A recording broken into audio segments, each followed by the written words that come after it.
Halloween as a concept is not particularly new. In fact, it's very, very old. It's also not a distinctly Western holiday. I mean, yes, Halloween as we know it is, with the candy and dressing up and carving pumpkins. Those are all pretty much exclusively European. The idea behind Halloween, though, is fairly ubiquitous. Plenty of cultures celebrate a time of year when our world and the spirit world draw closer together. Most places view this in one of two ways.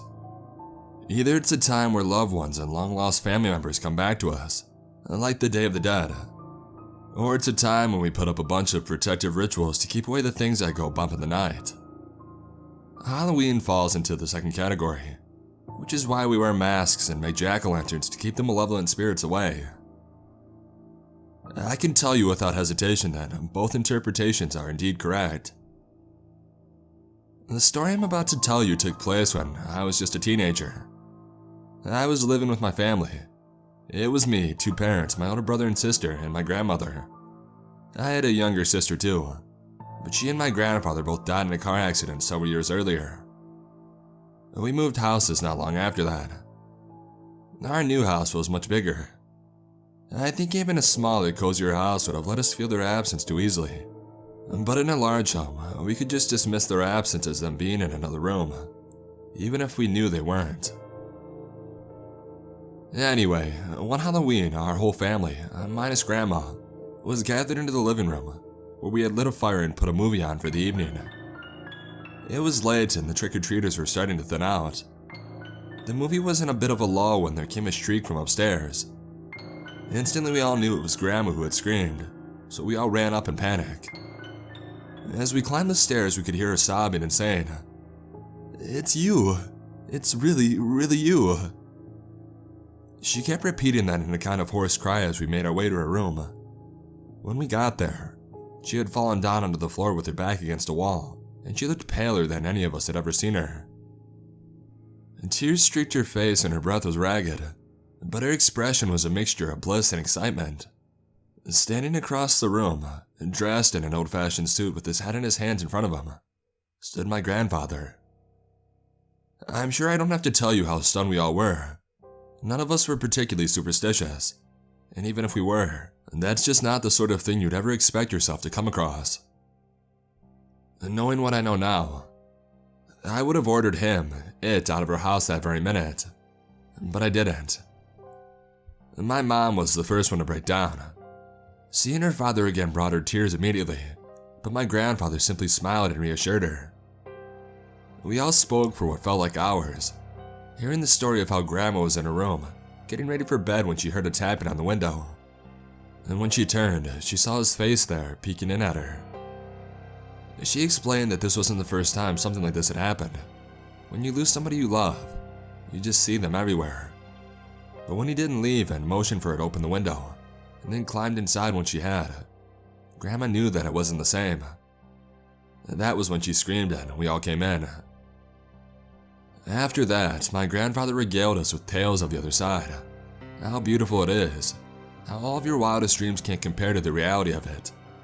I'd like to tell you that I was skeptical, but I was just happy to see my grandpa again. He explained how, when the time is right, spirits can come back to the land of the living, and there is so much superstition and ritual going on during Halloween that the barrier between our worlds grew thin. He apologized for not visiting sooner, claiming that he had tried many times but that he simply hadn't been experienced enough until this year. And we all just believed him. Once all this was finished, we agreed it was best if we left my grandparents alone to catch up. Grandpa stood up, turned to my grandmother and reached out his hand. "I've got a lot to tell you. Come with me." He smiled as he said this, a warm, friendly smile. She took his hand and together they walked down the hall and out of our sight. The rest of us went back downstairs, still shaken by what had occurred. We spent a long time in silence there by the fire. Trick-or-treaters would still drop by, even more infrequently than before. Eventually, we got to talking and joking, almost as though there wasn't a ghost upstairs. It was the best night we had spent together in years. My mom was just telling us a story about Grandpa when he was her age, when the doorbell rang again. It was now going on around 11 o'clock, so we weren't expecting any more children. A cry of "trick or treat" came from outside of the door though, so my mom stopped her story and went to the door. My mom loved children. She peeked out of our front door window and caught just a glimpse of the young girl standing there in a pink princess outfit. She swung the door open, not even waiting to get a full view of the girl before complimenting her costume. "Wow, don't you just look up." There is a sound of the bowl hitting the floor, and my mother froze mid-sentence. "What's wrong, Mommy?" The voice didn't come from any of us. It came from outside. My father, my older siblings, and I all looked at each other before racing to the front door. When I got there, my heart leaped into my throat and tears filled my eyes. Standing in the doorway was my younger sister, Sarah. Sarah, who had been killed in the car crash years earlier. Those of you who have shared a house with a young child can imagine how deeply their absence is felt. There is no aspect of life they don't affect in one way or another. And when she died, nothing was the same. And there she stood, not a day older, and not a mark on her body. I broke down crying. When I looked around, I saw that all my family was crying, and Sarah looked deeply troubled by it. "Did I do something wrong, Mommy?" That voice snapped us all back to the moment. "Oh, of course you didn't, sweetie," my mother replied hurriedly. "We just missed you. Can I come in now?" We let her in, of course. The family then talked like we hadn't talked in years. Sarah was just the same as she had ever been. Back then, I would have called her annoying, but that night she couldn't have annoyed me if she tried. Once we had been together for half an hour or so, Sarah looked towards my parents. "Mom, Dad, can I show you something?" "Oh, of course you can, honey." My mother breathed. She still had tears in her eyes. Sarah leapt off the couch. "Great, come with me," she had said, holding out both of her hands for my mother and father to take. Suddenly I realized that Grandma was still upstairs and had no idea that Sarah had come back. So I went upstairs to get her. When I got upstairs, I saw my grandfather coming out of a room quietly and shutting the door behind him. When I asked where Grandma was, he told me that she was sleeping. I asked if she could come downstairs. He simply said that that would not be possible, before adding that she would have plenty of time to spend with Sarah. I was excited. Did this mean that they were going to stay with us? I asked my grandfather, and he just smiled and went downstairs with me. My older siblings were chatting in the living room when Sarah came skipping in from around the corner alone. "Where are Mom and Dad?" I asked.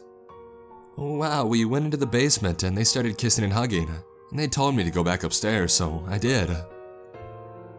That didn't sound right. I couldn't imagine my mother leaving Sarah's side for a moment tonight. Nobody else seemed to find that strange though. Grandpa just laughed and said that the adults were weird and that I'd understand someday. And then he turned to my brother and said that he had brought a gift with him, something to make up for all those lost birthdays and Christmases. He held out his hand for my brother to take. "Come with me." It was only at this point when I grew suspicious. I asked Grandpa where my gift was, to which he simply said, "Oh, don't worry about it. You'll get yours soon enough." I urged my brother to not go with him, but he didn't listen. Taking my grandfather's hand, the two of them went down the hall together. Sarah then turned to us. "Mommy and Daddy have been down there a while. Let's go check on them." She reached out for us. "Come with me." My older sister reached for Sarah, but I slapped her hand away. "Billy, what the—" "Don't go with her," I begged. "Oh, come on, Meg. Billy just doesn't want to see Mom and Dad kissing." Before I could stop her, Meg took Sarah's hand and the two of them went downstairs to the basement. Grandpa started coming back down the hall alone. His eyes met mine. "I've got your gift ready now, Billy.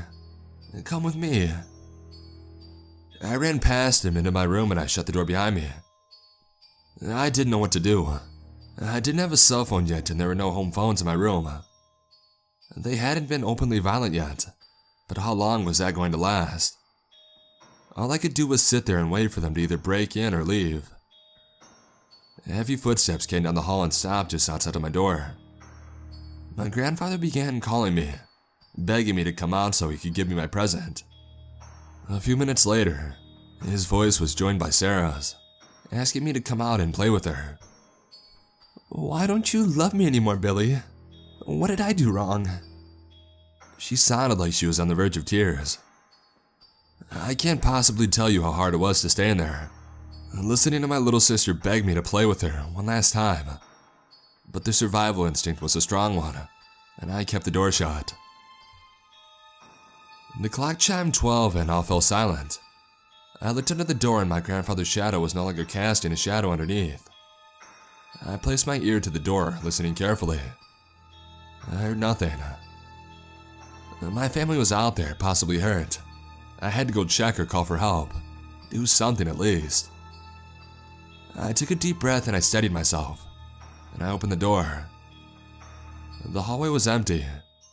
Across the hall through the open door, I could see my brother lying on the ground motionless. He was pale and it looked like as if he wasn't breathing. I was only in high school, but I ran over to him. I checked his wrist and his neck for a pulse, but I found nothing. All that I saw was one of his hands was tinged back, as if necrotic. I ran upstairs. I should have called the police or an ambulance or somebody, but my mind wasn't working. I found Grandma in the same state, pale and not breathing, her hands slightly blackened. My heart was racing and I had to go to the basement, but I couldn't do it, because I knew what I would find there. The rest of my family lying pale and motionless, dead. I sat there for a long time, paralyzed before I decided that I had to know. The descent to the basement felt longer than it had ever been before. I felt cold and numb, and each step felt like an eternity. But when I got to the bottom, I saw exactly what I knew I would find. My parents and my older sister all lying on the floor. I began to cry like I hadn't done in years, like I hadn't since the day my little sister died. "You stupid boy." The voice was sinister and evil, sounding just like every demon from every horror movie you'd ever seen and worse. I spun around and Sarah was there, but she was different. Her eyes were empty sockets and her mouth was a black, lipless hole ringed with fangs. "You have no more family, no more loved ones. They all came to me. They're mine now. And you will live the rest of your life alone. You will die somewhere, forgotten, alone, afraid. You will never see your family again. Ever. And then the thing paused and held out its hand. "Unless, of course, you come with me. You can be with all of us again. Forever. I'd like to tell you now that I kept my distance, that I told her to get out of my house, or at least that I sat frozen. But what she said was true. I felt it deep in my bones. I would never see my family again if I didn't go with her. I was just a kid, a scared, stupid kid who wanted his mom. I stood shakily and I reached out my hand slowly. Sarah's mouth formed a sick, fake smile as I approached. There was a noise upstairs. The clock chimed 1 o'clock and I looked up just for a heartbeat. There was a distant scream and when I looked for it again, Sarah was gone. I called 911. It was eventually deemed that the family died of carbon monoxide poisoning, and that the leak had spontaneously resolved itself and dispersed through my grandmother's open window. My experiences were brought on by hysteria and oxygen deprivation. It could have been worse. They could have blamed me. I was legally an adult at that point, so the estate fell to me. I sold the house and everything in it and I moved to a small apartment, using the proceeds to put myself through school once I had graduated. If you see a loved one who has passed away this Halloween, please don't let them in. Don't take their hand and never, ever go with them. You might be asking why I'm sharing this now. It's a fair question. For many years, I've been terrified of the things that came to my house at night. For decades, I thought that the scariest thing in the world was the idea that whatever came to visit, whatever we had let into our home, they weren't my family. And this year, though, I had a thought that was even more disturbing still. What if they were?